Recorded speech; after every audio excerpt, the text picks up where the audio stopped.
Welcome to Trending in Education. Mike Palmer here.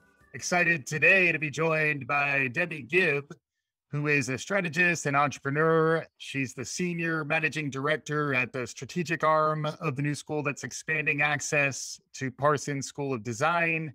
We're going to dive into a lot of her thoughts on the future of education and higher ed, private sector, innovation. Before we get to any of that, Debbie, welcome to Trending in Education. Thank you, Mike. It's great to have you here. We always begin by asking our guests for their origin story. Can you catch folks up a bit on what got you to this point in your career? Sure. I think I have to start in my childhood briefly, that my parents were very focused. I have an older sister on creating independent young women, and it was really a focus on responsibility, accountability, and they really wanted to support us to be able to do things that they didn't have the opportunity to do growing up. So with that as the backdrop, throughout my career, I don't have a linear career. I have one that had left turns, right turns, and the roller coaster, as I call it. But it was all with the point of I wanted to experience different things. So my Cliff Notes version of all of this is I grew up in Michigan. After I graduated from undergrad, I had the opportunity to go to London, and I went. So with the support of my parents, my philosophy is you just need to know one person before you can move somewhere new. And I knew one person. So off I went. And the only foreign country I had been to which was Canada. And when you're from Michigan, that's really not, I apologize to the Canadians. It's really not like going to another country. But anyhow, so after that, I started there working for American Express.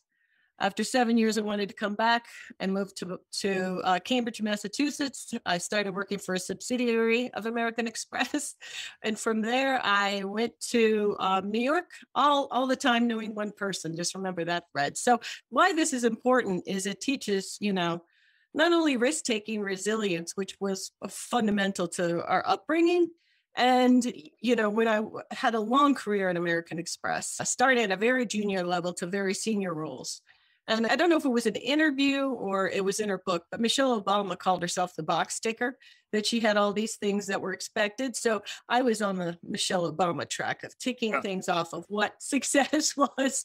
And I had, you could say on paper I was successful, but I got to a point where I wanted to do something different and I wanted to do something where I could give back. And that's when I made the decision to just leave my career and really start looking for work in nonprofit. So, I stumbled upon this, and this is true. I stumbled upon this position. I didn't know anybody at the university, and I just worked very hard to demonstrate that I was the right person for this role. And I had the skills that the university was looking for, which one would think that being an educational institution, that you could see the transferable skills. One of the bigger things I had to overcome was the fact that when you work for a big company, people think you don't have skills, which is counterintuitive because you're cutting, you have revenue targets, you have, budget reductions happening every year. So the goals go up and you have less resources, which is similar to life in nonprofit. Since I've been at the university, it's a little over 6 years now, we've pivoted so we build things and then they get integrated into the university. So fast forward to the pandemic, and like all universities, the new school was also having challenges. So my team pivoted and we really focused on ways to really scale. So we are the strategic arm that's really focused on extending the university's brand through education and also figuring out ways to leverage its assets for scalable revenue. So with that said, we have three main areas, which is on-demand learning, which is really extending our access through partnerships with Coursera, 42 Courses, Future Learn, and Yellowbrick. The second area is licensing, and we just launched last week a partnership with Artist Story, which is a company that works with museums to license their artwork and create objects. So we have this whole program we're getting ready to launch with our alumni that we're calling designers in residence that will work with us with other museums to create products. The last area is really looking at how we can expand our design education in K through 12. So I have a very small team, but we're very focused and everybody's energized because this is really interesting work. We meet a lot of interesting people, and we're out there every day talking to different universities, companies about partnerships, really understanding the lay of the landscape. Yeah. Yeah. And Parsons is pretty well known as a brand out there. It's a place where people think of innovative design, something that's contemporary, something that's keeping up with the pace of New York City. There's a lot, I think, to be attributed to that brand. And then thinking about how you extend that into your online learning, everyone's picking up more upskilling. Folks will want to upskill with design relevant, job ready, sort of maker economy skills. It's a pretty interesting space to be in. And then to your point, the pandemic hitting, it in a way as an innovation function, there's no excuse for being taken off guard. You're the folks who are supposed to figure out where the world is heading. And then suddenly everything was changing. Can you describe a little bit what that felt like and what that experience was like? Because I'm older in my career, I've already had to manage through 9/11 and the 2007, 2008. So I thought those situations and many other prepared me for this. Mm, And I think, unlike other people who thought that this was going to be over in 3 months, not that I'm a predictor of the future by any means, but I just knew it wasn't. right, And right. so I immediately said, we got to prepare for the long term. And you really have to make it into achievable goals or chunks of work. What can we do right now? What is longer term? So it's creating that balance between giving people hope that we can move things forward, whatever that looks like. And you really are, there's a lot of ambiguity. So it's really about the testing and learning, and things are happening all the time that you have to make decisions on the spot. Yeah. Based on what we know, what do we think we're going to do? So it's less of a research project and more of like real time. This is going on. Here's what we need to do. And so it's exciting. And it's also sometimes exhausting, Yeah. but, I have a really good team. So Yeah. I'm very fortunate. Yeah. I found that a lot of folks who I talk to are in innovation, futurist, future facing kind of roles. And historically, there's been some respect for it, but it's also been a little bit like, yeah, whatever. Is that ever actually going to happen? And it does feel like the shakeup to how learning in particular has been delivered over the last couple of years does seem like a bit of a wake up call to everyone that whether you were in an innovation role before or not, we're all in innovation roles from this point forward. Any thoughts on that? No, yeah, I totally agree with you. And I think that I don't know what the outcome of the future of learning will be. Everybody is in education at the moment, whether Yeah. you're a company, at tech startups. And I think that people are looking for the silver bullet. I'm not sure there is a silver bullet. I think it still has to be a combination of the government, universities, and the private sector. And I don't think we should be leading with the private sector, although they seem to be a bit more nimble than universities. So they are creating, use Google as an example. They came out with their own certification program on Coursera, and Hmm. they've already had 70,000 people go through the program and get certified. So I was just Hmm. reading a stat that the average salary for those folks was like 30,000 or under. And once they finish their certification, the starting salaries are 60 or 70,000.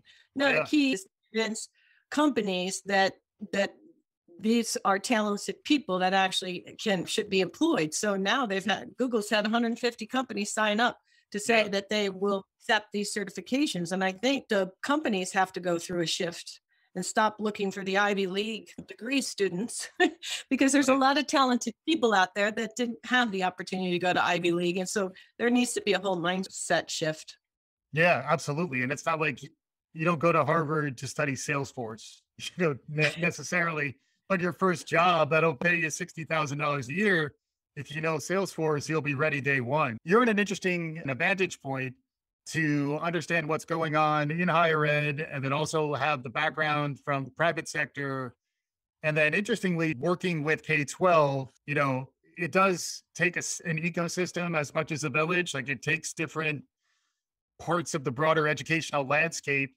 Can you talk a bit about how your vantage point might give you some unique perspective on where innovation can happen and where you see the world of learning today? Yeah, given the state of the United States and the partisanship and everything being political, I really think it has to start at the local level. Because even if you look at a particular state, you have factions of disagreement, which means nothing ever gets done. But if you look at the local level, the cities are actually empowered to make change.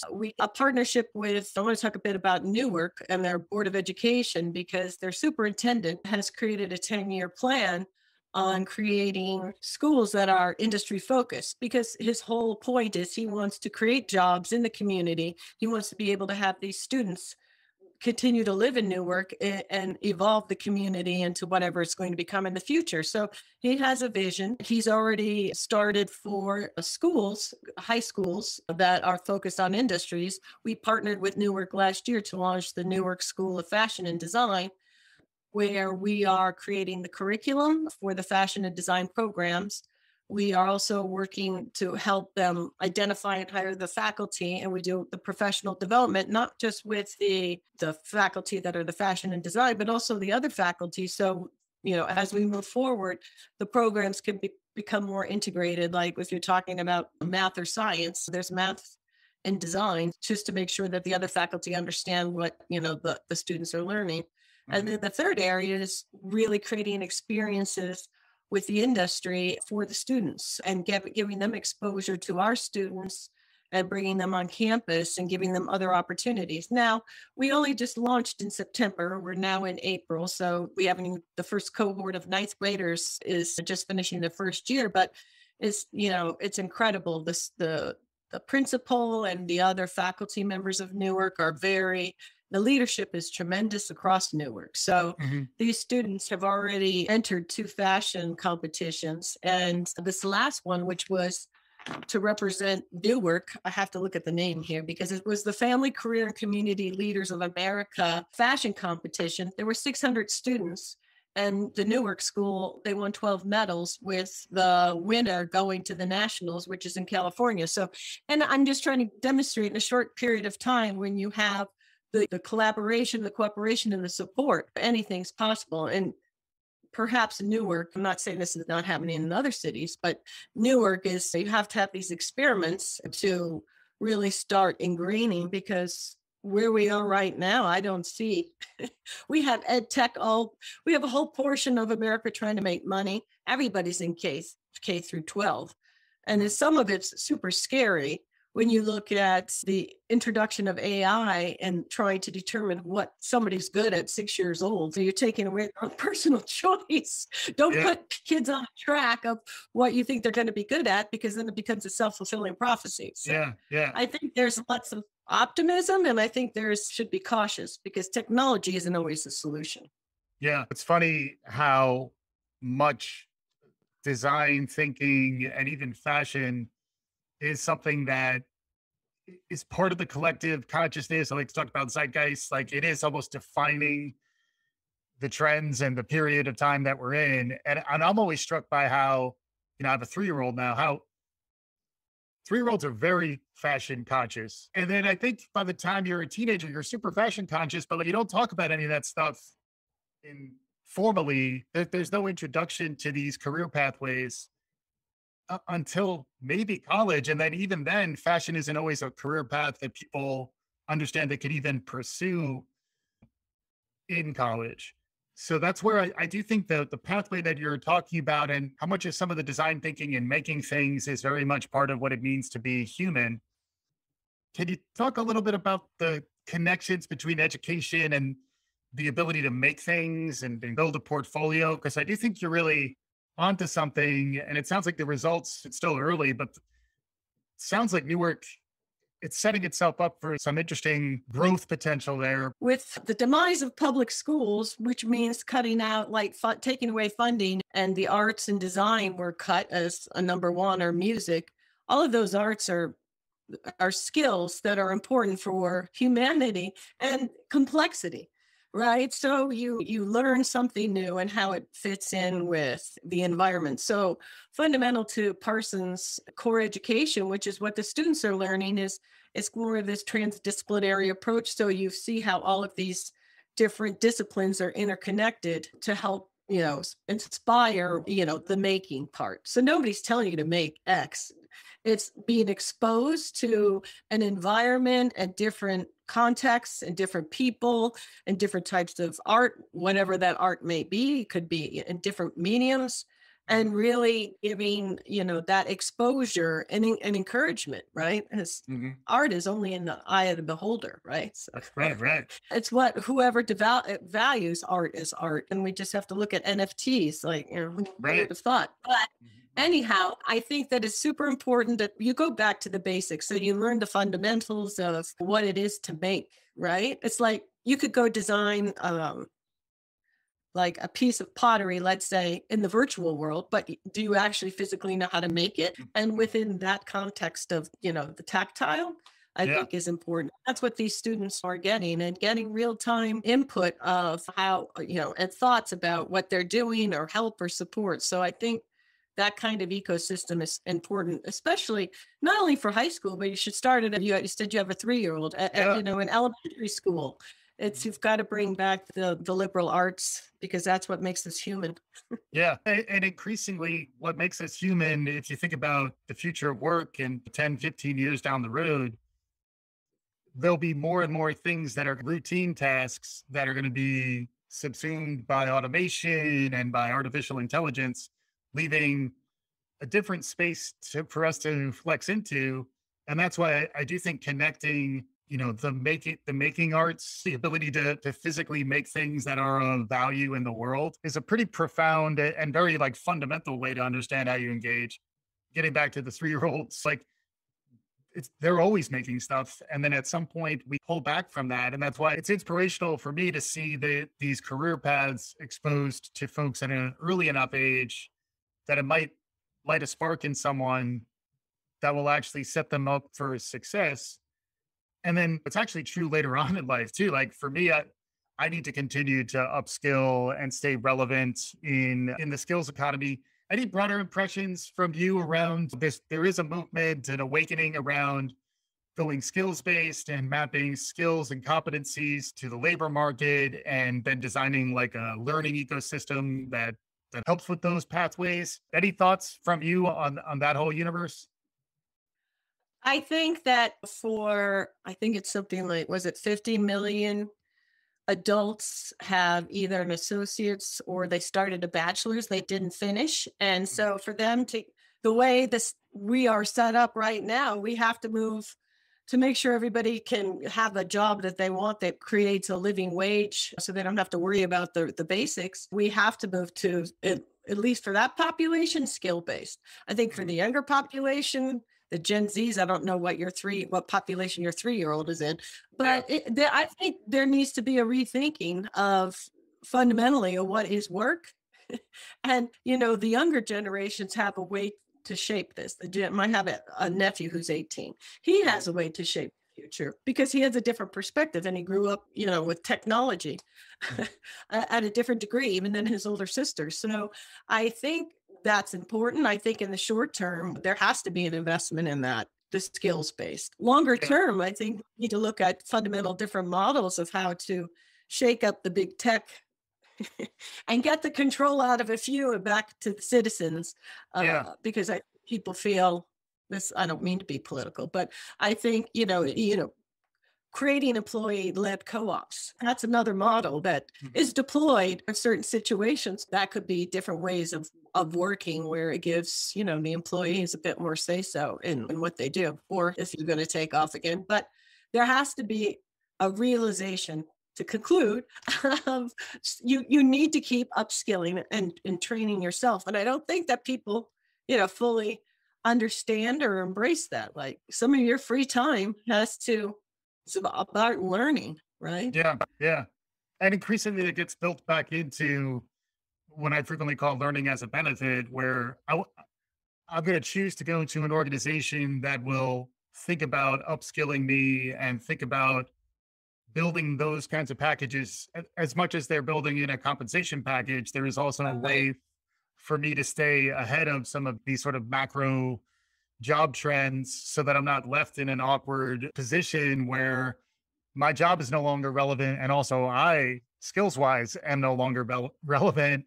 That becomes a real problem. That's why Amazon is interesting. Everything keeps coming back to them, where Staten Island is unionizing, which is really interesting. And then at the same time, Amazon gets a lot of press for building in its AWS Academy into how it's upskilling and training its own workforce so that even if you work in the warehouse, you could learn how to program in AWS.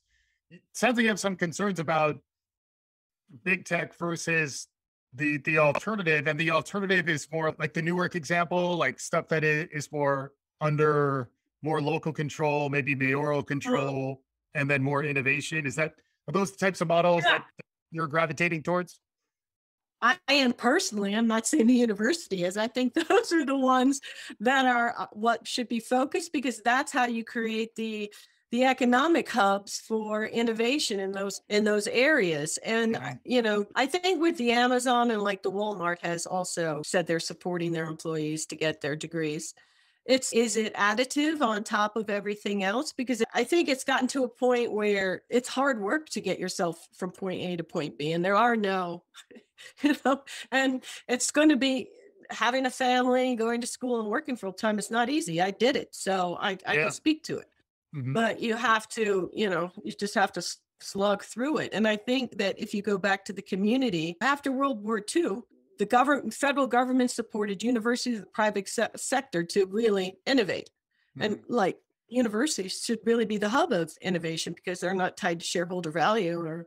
profits. Invest in R&D. And then after, it was like post 1945, that's when they came out with a jet engine, microelectronics, digital computers. They Yeah. weren't creating more new things. They were using what they had to create jobs at the local Hmm. level or the Hmm. state level. And I think Yeah. we talk about it, but there's little action Yeah. at the national level. Yeah. So Yeah. I don't Yes. think that companies should be the driving force. I think that the universities, it's a collaboration. It's Mhm. not one or the other. Yeah.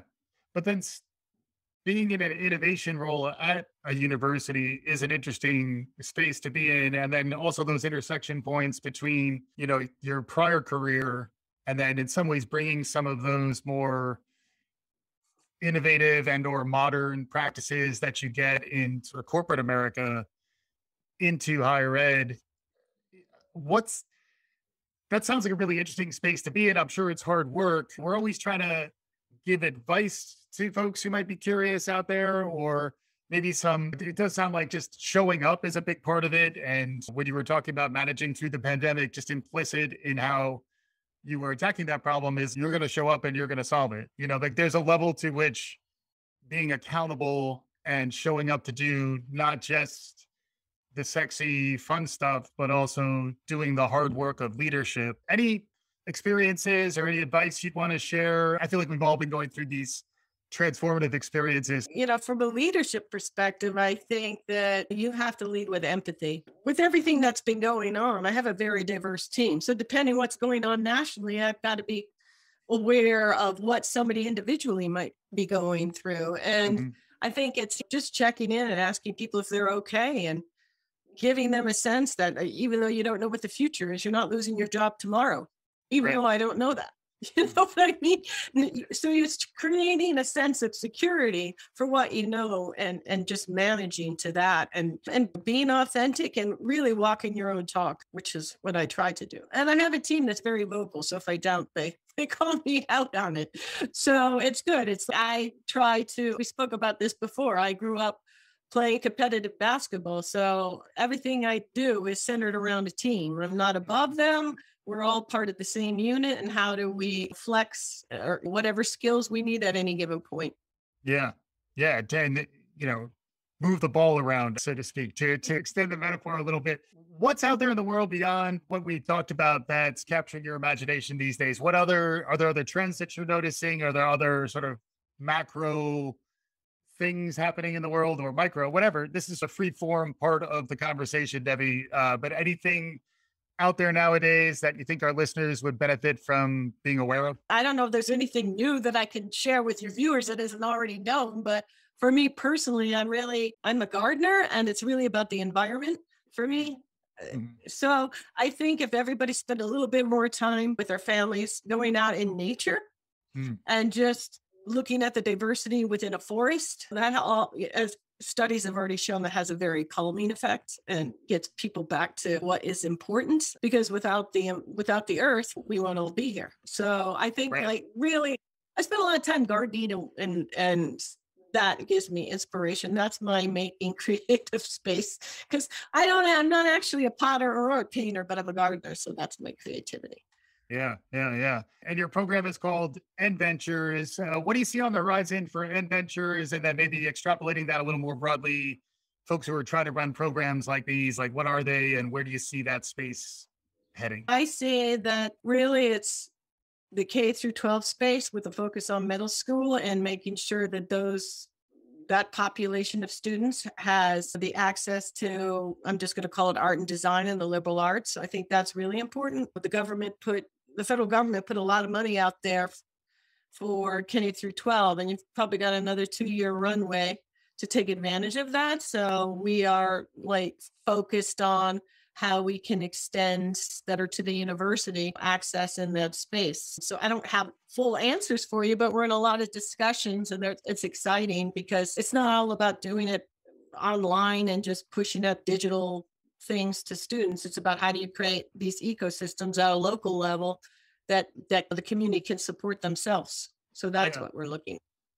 Yeah. And if that's the part maybe we could conclude with a little more as well, as if you could, like what aspects of the program that you're running do you think could be replicated in other places? Because it does seem like you're bringing like an iterative design thinking, measure your outcomes, but there's some stuff you're doing at more like a programmatic level with some mission objectives around innovation and embracing disruption. I think there's a lot of stuff that's implicit to what you're doing that probably you might even take for granted just because you seem like you're a high achiever who's just wants to execute on these things. But can you unpack a little bit of that stuff? Because I think those might be some of the takeaways. What about a program? Maybe what mistakes might people make and things that you think you might have gotten right over the years? The things that we've gotten right are who we selected as partners. So we are the partnership arm, and then the academic side is the one that creates, the programs. I think so. I think that we've been very strategic about the partnerships to make sure they're true to the overall, mission and of the university, which is about social justice, equity, inclusion, and sustainability. So that I feel like we've got covered. I think where we've struggled a bit is change management with, the academic side, not necessarily on the K through 12, but there's a framework. And this is where there's a natural tension between what a university does and is responsible for and what they're asking us to do, which is an extension, which does have for lack of a better term, it has a business framework to it that complements. So I think that area is still a struggle, especially with working with partners outside of the Newark area, but like with Coursera, these are platforms that have their own structure on how to deliver education, which is completely different than how we do it. So that education is still an educational process for my team and the faculty who are involved in creating the programs. And, we've spoken to a lot of other universities and they all go through the same. This is not unique to us. So it's just about sticking to it and just being very clear and transparent about what the process is. And, and not being afraid of mistakes. I think there is, none of us are doing brain surgery here. So if there is a mistake, you can recover from it. I used to Right. say when I was at American Express, and like people would come in and there would be a problem and I didn't even know what it was. I could tell they were afraid to tell me. And I'm like, I used to say, are we going to be on the front of the Wall Street Journal? And is the stock price going to drop? If the answer Right. to those two questions is no, we can solve it. And it was never either of those. So Yeah. No, makes a lot of sense. We're getting close to conclusion. Debbie, wonderful conversation. If we wanted to reiterate anything or try to bring it home for our listeners, any concluding thoughts as we're wrapping up? I want to say that I want to thank you for your time. It's been fun. And I also want to say that, the university is really at the crux of making sure that all kids have access to, design education, and really creating a more diverse platform. Because as we know, this is one thing I didn't say, the design overall doesn't have diversity. So that's one thing that is very important for us to, when we talk about access, is creating these local hubs of Parsons. There is a sense of an ability for students to learn and become designers of whatever field they choose. Hmm. And that resilient space will still need to have people designing things, regardless of what those things may be. Debbie Gibb, thank you so much for joining us on today's episode. Thank you. Awesome. And Debbie, just once again, is a senior managing director at the New School, leading the N Ventures, doing some innovation work, expanding access to designs through Parsons School. Interesting stuff going on there. We'll share links to what they have going on the show page for this episode. If you like what you're hearing, write us a review, share the good word. We'll be back again soon. This is Trending in Education.